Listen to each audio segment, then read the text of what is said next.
April 17, his last WWE match. August 20th, his contract expired.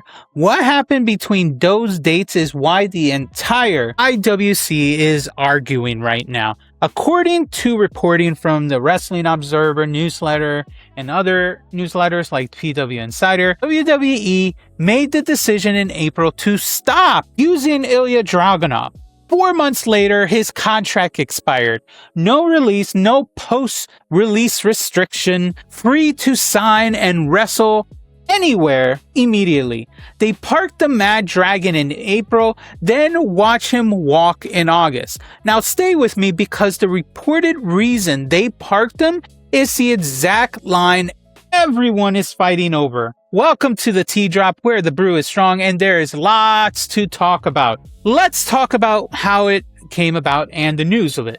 Now, a few people over the internet, a PW Insider, Wrestling Observer on August 20th reported that Ilja Dragunov's WWE deal had expired. Now, other news medias amplified the status as well. The wording was direct and very clear, and I need you to pay attention to the exact wording. The deal has expired. We then moved Ilja's profile to the alumni section. This wasn't a roster cut. Main roster releases commonly involve a 90-day restriction. A contract that expired naturally apparently does not need to create the same waiting period. Now that distinction is important and great to know because according to other reporting, Ilja is free to sign officially and wrestle elsewhere immediately. That means he can show up at TNA this coming weekend at Lockdown. He can show up at the following weekend at Wembley at All In if they prefer. He can show up anywhere because he has no 90-day clause because his deal just expired. Now, that included training since April and time at the Hart Dungeon. He was not reported to be injured at home. He was training and WWE was not using him. So where did you last saw Ilja Dragunov? Keep this idea on the screen because that will be important. Ilja's final WWE match took place during the Andre the Giant Memorial Battle Royale on April 17th's episode of SmackDown, the night before WrestleMania 42 weekend. Now, as you guys know, Royce Keys won this match. Wrestle purists noted that Ilja was eliminated by Aleister Black and in what became Dragunov's final WWE appearance. Now, place that appearance within Ilja's entire 2026 timeline. Now, he had only 8 main roster television matches all year, with this being the last one. The Royal Rumble, where Brock Lesnar eliminated him, a United States Championship program with Carmelo Hayes, and the Andre Battle Royale in April. Then, nothing else happened. 4 months of nothing. Rewind the number. 8 television matches, then parked for the rest of the year. If you're wondering why, we just found out the explanation this week. And it was not simply creative had nothing for him at all. It is actually much worse. According to Wrestling Observer newsletter, as detailed by others on August 22nd, the two sides were far apart on a new contract. Here's the report wording. Essentially, he signed what was termed a very good contract, and it was coming due. In talks over a new deal, the sides were far enough apart that the decision was made in April not to use him anymore, which is unfortunate. Then came this key explanation. We had over the months since his disappearance asked about him. The only answer we had gotten was that he wasn't injured, but creative was not using him. One version was that they had nothing for him, but another that was reported to these newsletters was that they were specifically told he was unavailable to be used. Two versions of storylines were in WWE. We had nothing for him, or he was unavailable to be used. The same results either way, basically not showing up. After WrestleMania week, Ilja was pretty much parked, probably at catering, and that's it. And other things that were mentioned is that a business decision was made in April that became a free agent story in August. WWE did not suddenly discover the gap when the deal expired. The company reportedly chose to stop investing television time in Ilja's months earlier, after the contract discussion remained far apart. They didn't want to use him. He didn't agree with a new deal. I don't know what was the terms that Ilja was hoping to get in his new deal. They used him for the US title the year before or so, and all he was doing was the typical and probably most cop-out thing you can do with a men's US title reign, is do the open challenge, which was made famous by John Cena, which worked for John Cena, but then trying to force other people to use it doesn't scream, yeah, this is the best thing ever to use for this title. I mean, everyone should be given the opportunity to try different things for the title, but it looked like Ilja was stuck in that momentum, and he really didn't have any great feuds from it, to be honest. At least none that many can remember. So unfortunately, because of that, creative didn't know what to do with him, and to them, that's his fault, I guess. Well, it's your fault that you're not over, so we're not going to use you, or something like that. Maybe they were lowballing him for the new contract, similar to what others were dealing with this past year with the whole budget cuts, the 50% salary cuts for some and reduced salaries for others. He probably didn't want to deal with any of that, because at the end of the day, it wasn't his fault that he's in this position. At the end of the day, guys, it's creative. But anyway, now we reached the line that started the argument. Wrestling Observer reported that, and later amplified by others, that said it was essentially conceded he was a great worker, which is great. At least they acknowledge he's a great wrestler. But apparently, he wasn't a numbers mover. WWE reportedly viewed Ilja as already being on a very good contract, but not as someone who justified the Nets' financial level unless he could move the business metrics. So there you go. He is not worthy, like as Triple H said a few weeks back, are you a Cody? Are you a Rhea? Are you a Roman? Are you over like them? Are you over like Io Sky? I thought he was. I guess you didn't give him an opportunity to show how over he was. And because of that, he wasn't worthy of money or more money. He thought he was. That's unfortunate, man. The framing was echoed separately in coverage as other, like WrestleVotes Radio, describing WWE's newer Moneyball approach. And their quote is interesting. They said, analytics, man. They rely on analytics so much. Audience, and what did they mean by that? Audience behavior, the search traffic on the internet, social engagement on the internet, the merch sales. Speaking about Ilja, Joey Votes said that his merch is nothing. He had 1 or 2 shirts. I mean, we can take a look. All right, so he has posters and memorabilia. Like, let's see.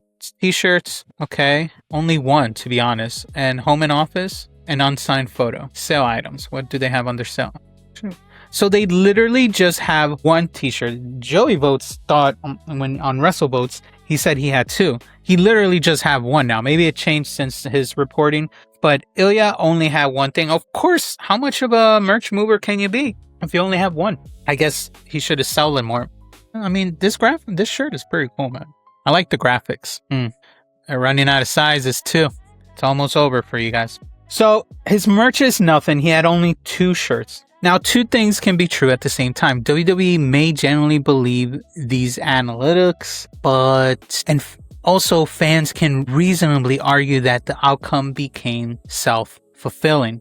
Now, if you stop booking a wrestler in April, that wrestler will not create fresh television moments in further months if you think about it. If you give a performer only 2 or 3 or barely any shirts, the merchandise data will remain limited.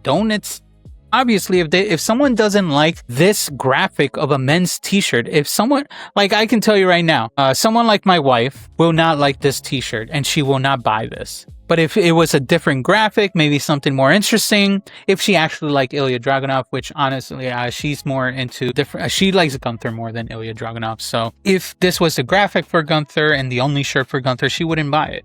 but she might buy something more simple or more wearable in her end. So this is only for one certain taste. So do you expect this merch to move if it's not to someone's liking? Of course not. You can't expect someone to blindsidedly follow that. Anyway, but also WWE helps create the reality through booking, exposure, and inventory. And one important fact check that we should talk about is that no name reporter in the source set published a specific dollar figure that Ilja requested. So let's talk about the run that WWE left behind. Now, we can link some matches on the video below, below the description of this video. But WWE signed, let's start with how we got here with Ilja Dragunov. WWE signed Ilja Dragunov from the European wrestling scene in February 2019. He became a centerpiece of NXT UK. At TakeOver 36, he defeated Gunther, then known as Walter, to end the historic NXT UK Championship reign. After the NXT UK closed, Ilja moved to NXT in Orlando and became part of the NXT roster. He pursued, during that time, Braun Breaker. He defeated Carmelo Hayes to become the first wrestler to hold both the NXT UK Championship and the NXT Championship. He later lost the NXT title to Trick Williams at Vengeance Day 2024. Then at WrestleMania 40, Ilja was drafted to Monday Night Raw. But unfortunately, then a torn ACL suffered at a live event cost him approximately 1 year off the main roster. He returned in October of 2025 during Sami Zayn's United States Championship Open Challenge and won the title. The reign lasted roughly 2 months. Carmelo Hayes regained the championship in December. Then came the Royal Rumble. Then the Andre Battle Royal. Then complete silence. A wrestler many fans considered one of WWE's best workers became Battle Royal filler within months. That is why the phrase "not a numbers mover" stung so badly for fans. The argument is not that match quality automatically guarantees a massive contract. The argument now is that WWE did not give Ilja's post-injury run enough sustained investment to discover what his ceiling could have been if he had a complete run that didn't get short-sighted by injury, unfortunately. We can talk, I mean, he even went on a podcast to talk about his injury moment. Let's hear him out. Issues. And I really want to know, where do you find that mindset to be able to withstand that amount of pain? And do you have any advice for someone that's fighting through pain as well? Oh, that's a really good question. So first of all, I don't know where I have from. I think it's more of a decision because I really, really, really love what I do. And I hope everybody sees that. And there's nothing you're ever going to find in a comfortable situation. Nothing that is worth having. Because if you have big goals, if you want to make the difference and achieve probably great things for you, you always got to get into a kind of uncomfortable situation. But uncomfortable is such an easy word, such a light word. Some situations you need to go through to really get things that are worth having. You got to suffer. You got to go through a lot. It doesn't matter which profession we are talking about. It's going to be everywhere. It's going to be scary. It's going to be painful. You will need to suffer a lot. Yeah. But if there wouldn't be these feelings, physically, emotionally, then it wouldn't have any meaning. And that helps me because I know if I feel it, if I push myself through all of that, the reward of this is that in my profession, the people around me feeling something.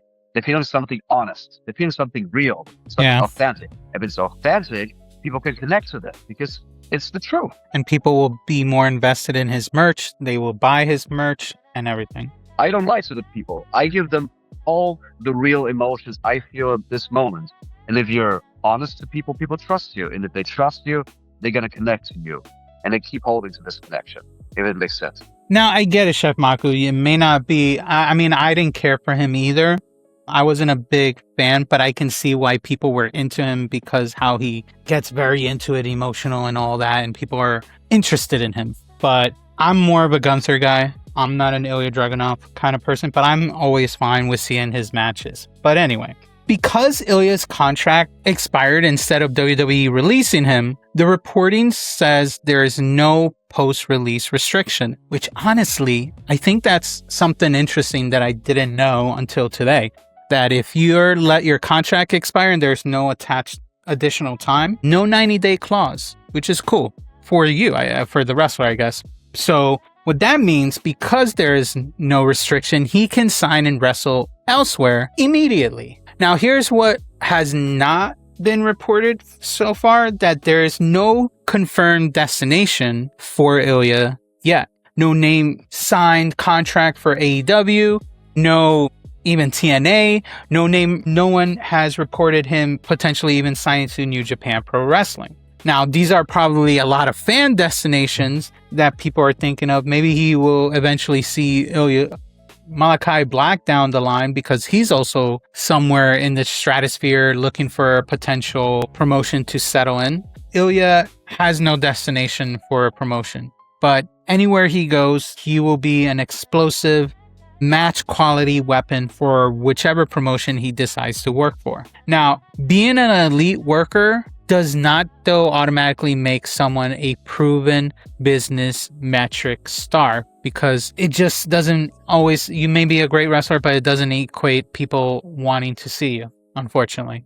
It's just the way, at least the WWE business side is. But the largest wrestling company cannot underuse a performer and pretend its own lack of investment played no role in the result that we're in now. Now, across this week's reporting, there was no confirmed word on when or where Ilja will appear next, and anyone offering a debut date, if you guys see that online, they are just guessing at this point. So regardless of that, I'm going to throw a question to you guys.